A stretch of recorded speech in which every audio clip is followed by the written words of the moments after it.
to Okay, rumble? just give it a second. Just let it.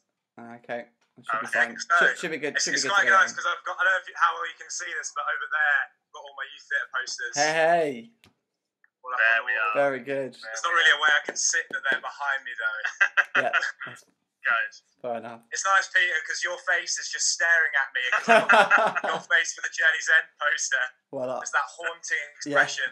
Just looking down on me as I sleep. It's really good. It's great. Hello, Joe Drye. Hello. Hello. How are you on this fine day? I'm good, just bearing through the boredom of being stuck indoors all the time. But, things could be worse. Could be stuck outside all the time. Exactly. Well, there we are. Yep. Well, let's take a trip down memory lane, shall we? Whilst we've got this time. So first of all, Joe Drye, when did you join SIYT? I joined SIYT. Well, officially, I joined SIYT way back in year 7, which honestly, my whole layout with dates and times is pretty bad. It would have been 2009, I think. Is that 2009, 2010? I think 2000. I think that was when I officially joined, but then I was doing stuff in it before I joined because I had an older brother and my dad were both involved in it, so I had quite a long stint doing stuff with youth theatre. Speaking of your dad, the lovely Tim Drye, some of his, because obviously his accent's quite noticeable, and one of his quotes that will forever stick with me, and I say it all the time, no matter where I am, no matter any kind of, it's like, into car park. We'll meet up in car park. It's one of my favourite things that just keeps cropping up. It definitely, I think it must stem from one of the fringes. Oh yeah, no, it definitely was. I think it was What I Want to Say But Never Will, if I remember correctly. Yeah, I reckon so. I think it was that one where everyone just started shouting car park at him because he keeps suggesting in the car park and car park. Car park. He loved that though. I think he wore that like a badge of pride. I think after a while. We had to explain it to a few of the kids because I just kept saying it for no reason. I was like, I think that happens. Yeah. Just they don't know where the reference is from. They're like, what's this? Why are you saying car park weirdly? Incredible. Right, let's talk about some of your big parts as well. So one of them being Perry-Mel. Vision in general for you. How was it playing Perry-Mel? Oh, it was amazing. I honestly couldn't have had a better last year of youth theatre, I think. Because we had Vision with Perry-Mel, which is just such a fun role to play, and then also we had Follow as well that same year. But I absolutely love Perry-Mel. Not only was it's a really meaty role to get into, you got a lot of emotions, you get to be a bit of a hard ass, and then as it goes on, you become a bit softer, and then you get your kind of emotional payoff at the end, which is it was challenging, a lot of singing, things like that, but. As with most challenging things, once you figure it out, you feel so satisfied with it. But then also I got to have so much fun with it too. Like my costume was this crazy punk thing mixed with a kilt, and getting to walk around the fringe in the kilt with these fake tat sleeves. And I bleached my hair and got a mohawk for it. I'd never done any kind of hair changes for a role before, but this one I was like, it's my last year. Why not? I'll let Trish bleach my hair and shave it into a mohawk, and I'll walk around looking like an absolute idiot for a while. Oh, I loved it. It was so much fun. Well, it was just one of those ones where you feel so satisfied when you come out of it, because it's always fun being in a show, whether you have a small part or a big part, but you do get those roles sometimes that you just, once you finish it, you're like, I was really proud of myself afterwards, which I don't really feel a lot, but I was like, I feel like I did really well with that. And it wasn't another part I would have wanted or anything like that. I was just so happy with getting that role, and I think I enjoyed doing it a lot. And I think it bodes quite well for you as a person and as a performer when you would make so many people cry at the end of your songs. I think it was a team effort between me and Ella, where we got to kind of get people crying in the audience on our last kind of song, where she got to die and I got to cry my eyes out over it, and it was satisfying kind of getting to do that emotional push at the end, definitely.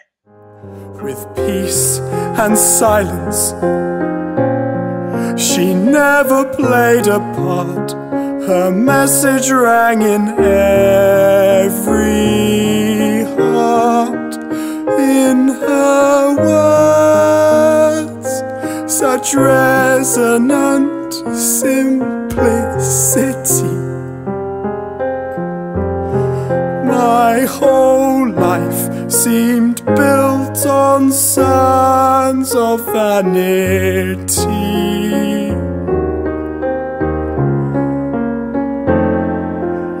When she came to me, I feared that she would see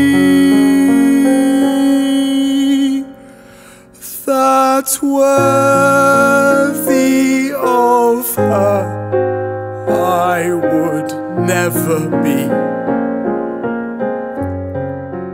And I think if I because when we did it at the Fringe and that last show, when the majority of the audience was just volunteers, like me included, that broke me. It broke everyone, I think.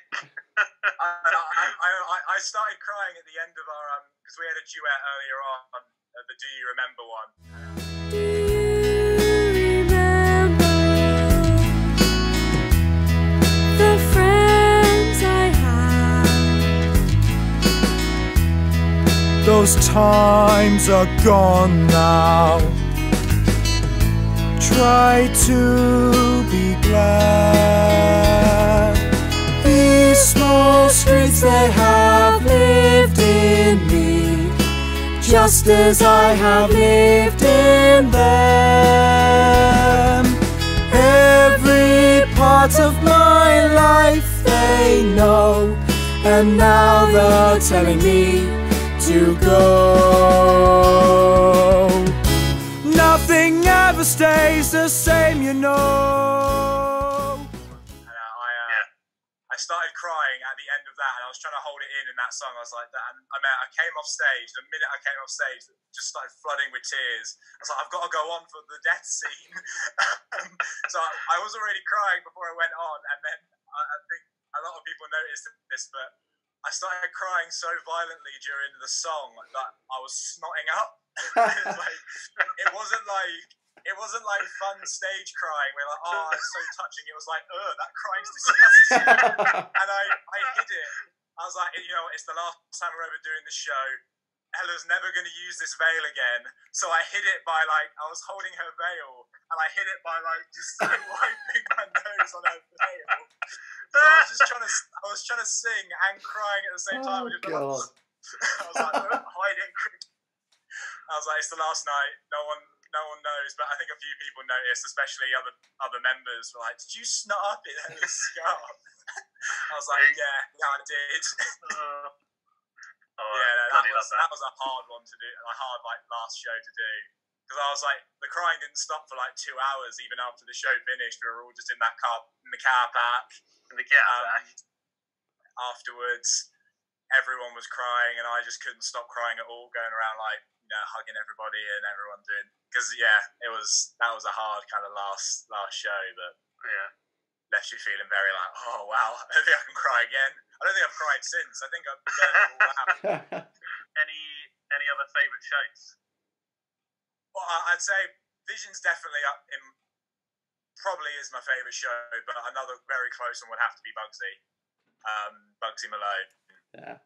The first time we did it, where I got to be Fat Sam, and both of you got to be in my gang. Hey. Me as your illustrious leader. Yeah. But Fat Sam and Bugsy Malone, that was the first time I really realised kind of how much fun doing these shows were. Because before that, I'd had some, not really small role, I'd had some all right roles kind of before then, and I'd had fun with the shows, being in kind of extras, and had fun with the chorus and enjoyed it all. But then that was the first time I had a role that was like a really kind of good role to have, and I just remember getting so into it, and really, and just kind of doing that show was when I first realised, oh wait, I actually love doing this a lot, and they can get so much satisfaction out of just out of everything.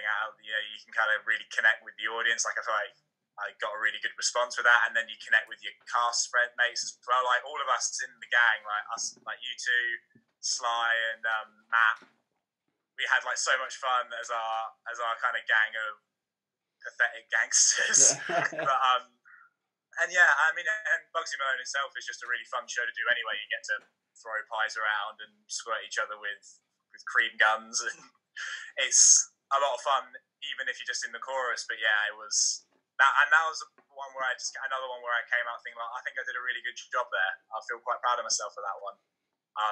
And yeah, so I'd definitely say that Bugsy Malone and Vision are the two standout favourites for me, anyway, for my time there.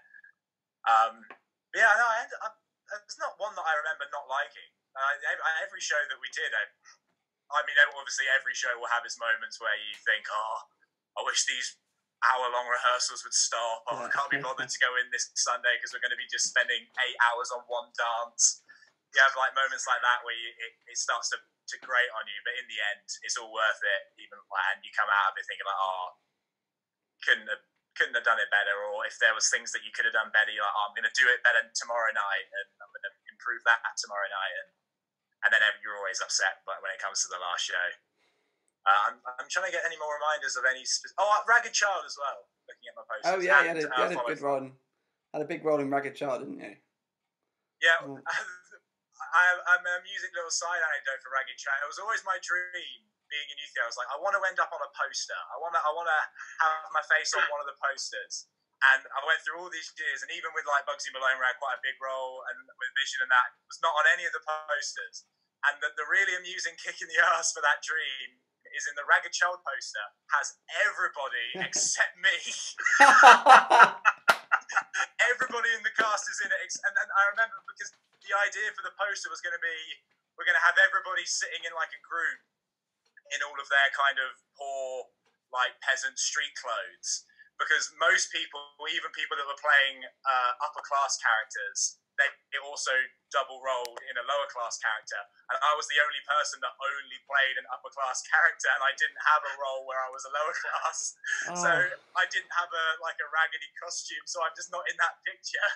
So I'm like, my dream was never fulfilled, and the one opportunity where I could have been in one with everybody, I wasn't in that either. And it was like, it was never meant to be. The only one is the follow poster, where if you look in the iris, because the follow poster is like an eye. In the iris is the full cast in kind of silhouette form, and I am there, but I don't quite count that because I'm a tiny silhouette in the middle of an eye. But what about wait? I guess maybe. What about what I want to say? You should have had one with your face on it, no?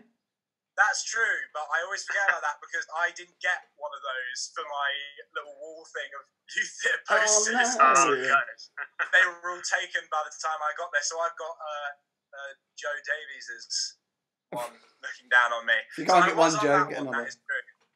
I'd forgotten about that one, but I didn't get that as a memorabilia on with my face. So. This might be some false hope, but I'll check our storage of if there's any other what I want to say posters, because we got bloody loads of them. I don't know. I almost feel like now I've got to accept that you know it just never happened, and you know what? I didn't need it in the end. Well, Joe, today's your lucky day. We've brought in a special guest. We heard that you didn't have a poster. And then I can't follow was definitely another favourite. More just because of the experience of getting to go to the national with that. Yeah. And the play itself was a lot of fun. My role, I was one of the smaller roles, but I got to just be a stoner for the whole thing. I got to sit in a tyre at the back of the stage, not really caring about what. And all the other people had to do all the intense drama.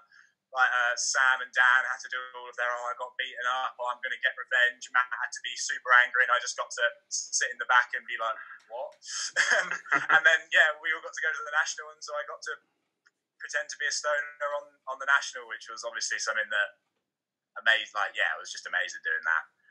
And again, was just a great kind of cast, or had just so much fun with that play too. I mean, all of them were great, really. So There's not one I remember. One of my earliest memories of you was in Tom Sawyer with your train song. I was thinking about that the other day. Wow. Yeah, woo woo. Yeah, no. I was thinking about that the other when Sam said, "Oh yeah, we'll be asking you about past shows." I was like, "Oh, what do I remember from Tom Sawyer?" And that was all I really did in Tom Sawyer. Yeah. But I remember I got that because I did that in the audition. John Ost, he had the little kid auditions, and he said, "Oh, can you do an impression of a steamboat?" And so all the kids had to do an impression of a steamboat, and then afterwards said, "Joe, yours was the best steamboat." So I was like, that's why I got that part. But yeah, that was fun. I got to come on stage and do that as one of my first ever youth theatre memories, where I just got to go chow wow wow, chow wow wow, whoop whoop.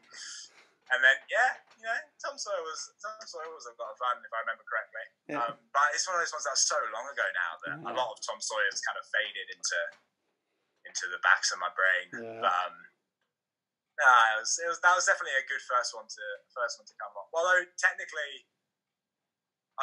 First one I did was Romeo and Juliet, because that was the spring one. Let's talk about that. Let's talk about that right now, Joseph. Okay.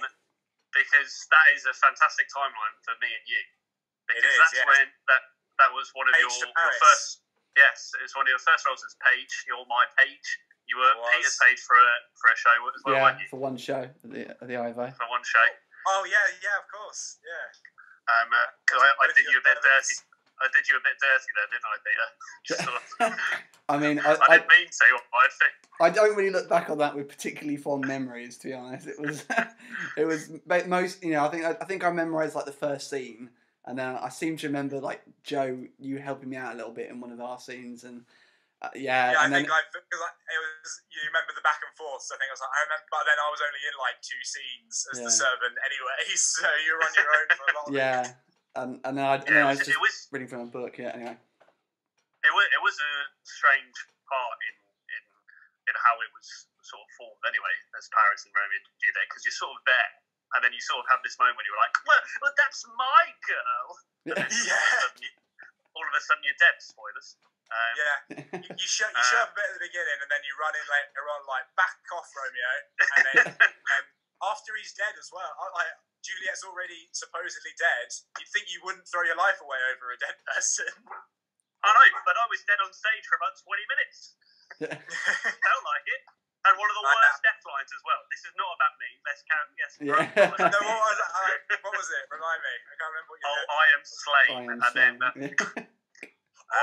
Didn't I have to do a thing where I came on stage before you, like with you at the beginning, before Romeo came on, and then you were like, "Oh, signal me," and I was supposed to whistle, but I couldn't whistle. So in the end, no matter how hard they tried to just learn to whistle, because you've got a whistle to signal that Romeo's coming, I just couldn't do it.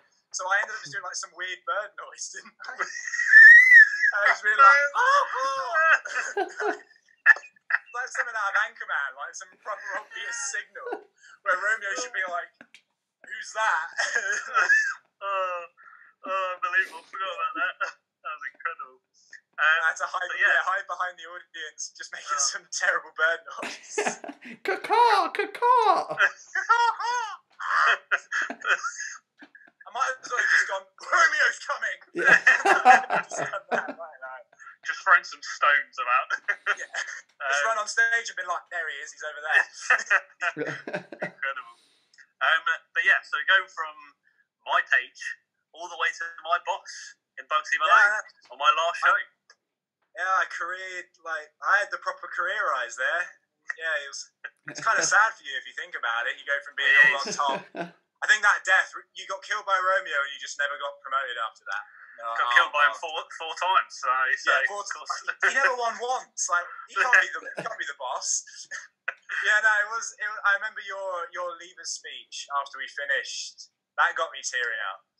Because I think because often when you're a younger member and then the older members leave, it's less of an emotional. It's more of an emotional hit when it's like people in a year group similar to yours leave because you've been with them a long time. When you're a younger member watching the older members leave, it's more like oh no, my mentor figures are going. now it's like getting closer to us kind of being in the older spot. But I did get quite emotional when you left, because you pointed out in your speech how it had gone from, because you were my when I first joined, you were my mentor as well, weren't you? Mad. See, this timeline, it just crazy. Twisted by fate. I know. It came in, you took me under your wing. I was your humble page, and then I sent you off into the wild, wild world as your boss. I was like, go on ahead of me. Incredible. No, but there was a lot of like good memories of that, because we're in so many like different kinds of shows as well, and so that last one, Bugsy Malone, like all five of us really in that gang was just like, we had such a good time, I think. I know, yeah, because we got to basically most of our rehearsals were all together because we were all in the same kind of scenes, and yeah, we just bonded so much, didn't we, as like a group of five. And yeah, it was funny because other than Matt, I was the youngest, and then I had like three people who were my like gang underlings who were all older than me. But then I think you guys, especially you two and Sly, really helped me kind of loosen up as well, which is part of why I love Bugsy Malone, because before then I was a bit more on the shy side, a bit more like the not really feeling confident getting involved a lot, and kind of sitting in the background, not really fully experiencing kind of all youth theatre could be. But then doing that one and then hanging out with you guys just really helped me just feel really confident, like, oh yeah, the older members are just as they're all proper chill and cool as well. So and that whole show, but especially just kind of our dynamic as a group, is what kind of really pulled my confidence up for them in my later years of youth theatre. Like, I would never have been able to do Paramel or The Ragged Child or anything like that if it hadn't been for getting that real kind of boost from Bugsy Malone and learning all I did from you guys as well. So yeah, I have lots to thank you for that. Aren't we good, Peter? Yeah, you are very good. Making us blush. Do you have any favourite moments throughout your entire time at youth theatre? Favourite moments? Oh, that's a big question. I mean, every Fringe was good. I'm trying to think of a specific moment from them, but it all kind of merges into. I'll tell you what, there was one makes me laugh. I can't remember all the names of the people involved, but this is a Bugsy Malone memory. But it was the scene in Bugsy Malone where me and Guy, who was Bugsy, we had to come onto the stage, and we were supposed to be meeting Dandy Dan as like a peace truce, but then the whole thing was we were going to get ambushed. And you had Luke Bizarre and someone else behind these two fake trees. Me and Guy came on stage, and we were supposed to meet another character. He was supposed to meet us on stage, and then one night he wasn't there, and we could see that Joe Davies and his gang were waiting off stage, like, we can't come on because there's this whole like chunk of dialogue to do. And yeah, me and Guy had to just do this full on improv where I think I suggested something. I was like, oh, what if we we hung back and tried to I suggested an idea to improv a way out of it that would completely change the whole play. And it was the first thing that came into my mind. I was like, oh, why don't we do it? And then Guy just looked at me and went, why don't I just go and look for him? And I went, you know what, that's much better. That's far better. And yeah, so then Guy went off stage to try and find him, and turned out he was like playing his DS and had lost track of time backstage. And then, but I was just stuck on stage on my own. You had Luke Bizarre and this other guy hiding behind these two fake trees. And I was like, oh, I feel so bad for them because they just got to be like crouched down, not knowing what's going on. And I was just on stage on my own, like with the whole, every show with Bugsy got completely sold out. So I had a full audience looking at me. I was just like, I was just trying to like mince my way through, waiting for Guy to come back. Heard over the speaker, because Guy went off stage with his mic still on and went, where the f*** Sam? And it just like blared out over the speakers. So everyone in the audience could hear it. But it was one of those things where like, it was technically the scene going wrong, but then afterwards everyone just was like, oh, that was so funny, like just trying to figure out how to do that. And then yeah, Guy came sprinting back on with the guy, and the scene continued as normal. And he was obviously mortified afterwards. And we were like, where were you? It's like, oh, I was playing my DS in the Black Theatre, and we're like, I think so that one was definitely a good. I'm trying to think of any like, because obviously there's tons of behind the scenes memories of like stuff that just goes on in rehearsals and stuff that goes on backstage. But then it's one of those things where I can't pick up on any at the moment. I'm the same as you. I always forget. Go on. I was going to say, what about the Anchorman sort of vibes that we were throwing? Oh, okay. No, well, that's something specific with me and you, I think, Sam. Well, no. I'm just saying, like, because we did backstage videos, didn't we? Oh, I forgot about that. Yeah, we did. Afternoon Delight, didn't we, as a gang? Because me and you just particularly bonded over our. You introduced Anchorman to me, and then we bonded just quoting Anchorman at each other relentlessly. Whenever we'd see each other, just some kind of quote. And I think I still remember every quote from Anchorman because of that. But then and then we do it as a gang as well. We just throw Anchorman quote. Like, we also did the gang photo of the new suits. There's only one thing you can do at a time like this. You know what it is? Buy new suits, and then we new suits. And so there's a picture of the whole gang doing the freeze frame jump in the air like that, and then we did the backstage video of us singing "Afternoon Delight" as well. You did the Brick harmony, didn't you? I think. Yeah, I think. I can't remember. Like I think we all just like it was a rush sort of thing because I wanted to do the whole fight scene as well, like with the other gang, but we weren't allowed. Apparently there was no time. And there's to do. Cancel the show. It's more important. I think Botley, didn't you do the? No, that was mad. Because I wasn't really familiar with Anchorman. I hadn't watched it, and you guys were quoting it. Like made it. Yeah, I know. I think had watched it by the end of rehearsals. I think I did watch it, and I think I came in and just went to Sam like.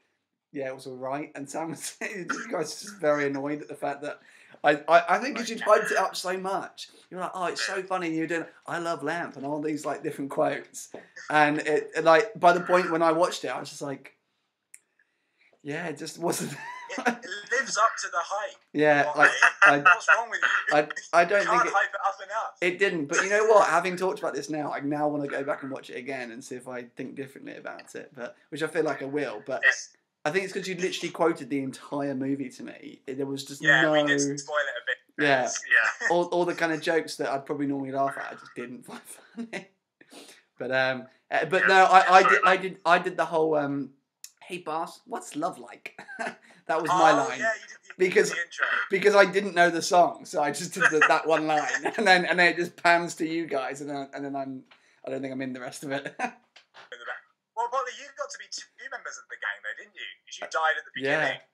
Yeah. You got murdered at the beginning, so I was a twin.